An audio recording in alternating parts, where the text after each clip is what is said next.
Assalamu alaikum. I hope you're doing well. And this video, I wanted to discuss about a very important topic called restraint.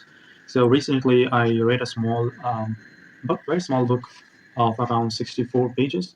I believe it was written by Muhammad uh, Saleh.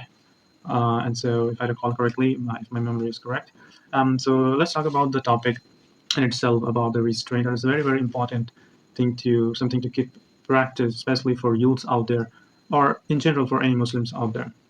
So the topic of restraint is very, very important for a Muslim's life because it not only helps you protect yourself, but also helps you maintain a balance in life, and which is very, very important because Shaitan and his enemies are out there to get you. Even though you're doing your basic things, your mandatory things correctly, your salah, your fasting, your charity, but there are times if we do not pay attention to this matter of restraint and know the techniques how the Salaf, how the early generation have basically used to control themselves and have implemented the restraint in their life. If we do not know these techniques, then we might end up in a situation which Shaitan can take advantage of our emotions and they can make turn our life miserable. So it's very important that we understand this topic. And so, what is restraint? So, this restraint, um, to say like how to implement in our life. So, it's very, very important. So, one of is the that we protect ourselves from. And by the way, I'm paraphrasing with what the lessons that book taught me. So I'm just going to share things right out of my mind, what I understand after reading that book. So basically, restraint is about. So continuing on, restraint is about one of the.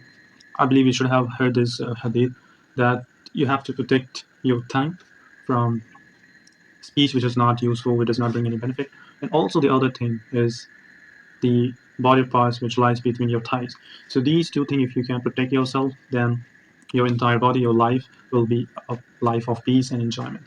Because all of the fitnas that are out there in this 21st century, in 2025 and beyond, you will see it arise from these two. If you're not protecting these two, it basically arises from not having control over these two. Let's talk about, using your tongue for backbiting, slander. There are so many things. Let's take a simple example of a road rage situation. Somebody cuts off you, another person, and then the person reprimand, hey, why did you do this? And then the fight starts. Guess what? In all the situations, some of the serious situations, someone gets shot, got killed, and so many bloodshed happen is because we're not taking care of our tongue. So make sure you use our tongue for the right reason. Protect yourself from all kind of fitnas that are out there. So another thing is the organ which is between your thigh. A lot of killing and a lot of kills that you see outside in the world or anywhere is because of these two. There's a beautiful girl out there. This guy wants to marry. There's other guy who wants to marry, and then there is illicit relationship involved. And in some cases, there are children who are born out of wedlock, and so the families of the girl, puts the case on this, and there's a full fight. Sometimes the guy kills the girl out of shame.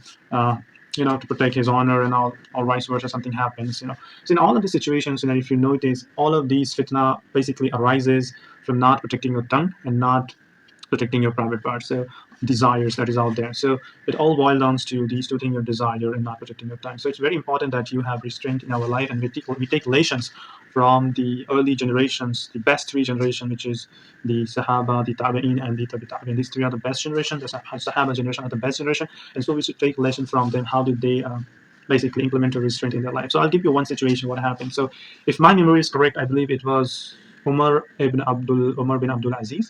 So he was a ruler, and so there was a person who said something in a manner which basically brought anger to Umar bin Abdul Aziz. And so he basically put his head down for a couple of moments, and then he spoke that what you did was something disrespectful. Basically, he disrespected the Amir. He was a ruler, I believe. So he paused for a moment for about some time, and then he spoke that had I not protected myself, then Satan would have caused a great trial for me. Basically, he might have get angry because he was in power and he could punish that person. And on the day of judgment, he would be accountable for that, for doing things and action out of anger. Okay, so this is some of the examples. There are a lot of examples out there. But its time does not permit to speak on that. But a lot of examples out there which talks about how the Sahabas they basically implemented restraint. So one of the things is anger. A lot of misery, a lot of things are caused by anger. So you have to protect your anger. And there is a beautiful hadith as well, which basically gives you rewards you if you basically control your anger. One of the hadith I remember is that a person who can restrain his anger even though he can easily overcome the person, he can easily inflict pain on the other side of the person, but still he chooses to restrain himself, then on the day of judgment, Allah subhanahu wa ta'ala will call him in public and will ask him to choose which Hur al you want, and he will be rewarded in Hur al. So another this hadith also basically exhibits the importance of restraining ourselves, because if you're a believer, if you're doing your basic things, your daily prayers, your fasting, your charity, and all, knowing these matter is very very crucial. So make sure that to ensure that your life is peaceful, away from all kind of trials and fitna that is out there to get you, and do not forget that Satan is basically out there to take advantage of small thing and to create a big fitna to make your life miserable. So be aware of this. So one of the things is, like I said, anger. So protect yourself at all time. If you're feeling anger, it is from shaitan. To go and take a shower if you want. If you're standing, then lie down, take rest, cool off, try anything to cool off your anger. Don't take any matter or decision in anger, because you're gonna regret it. Another thing, important thing, is the desire.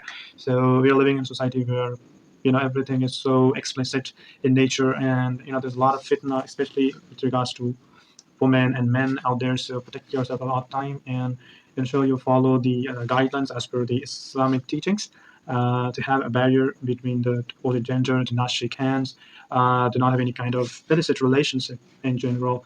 And these are the things that to keep in mind. So restraining yourself at all time is very very important. And when I meant by restraining, I meant to say that, I'll give you an example to understand the situation. Many people think that, okay, yeah, I restrain myself, from not eating and drinking while I'm fasting, or I restrain myself from, not shooting other person or harming other person.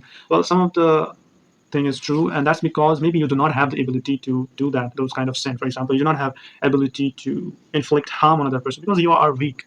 But the real restraint reward is rewarded to a person when he is able to do that thing, bad deeds, but he still chooses not to. For example, there was a hypothetical situation. Let's say there was a person who was a let's say a murderer or something, or maybe he's very very strong, or he has a gun, he has things, he possesses a gun, he can, if you want, if he gets angry, he can't harm another person. But guess what, he chooses not to do that. And that's example of showing restraint. Not that you are weak, or maybe sometimes we do not do such mistakes because we fear that the people might say bad things about us, we'll have a bad name in the society.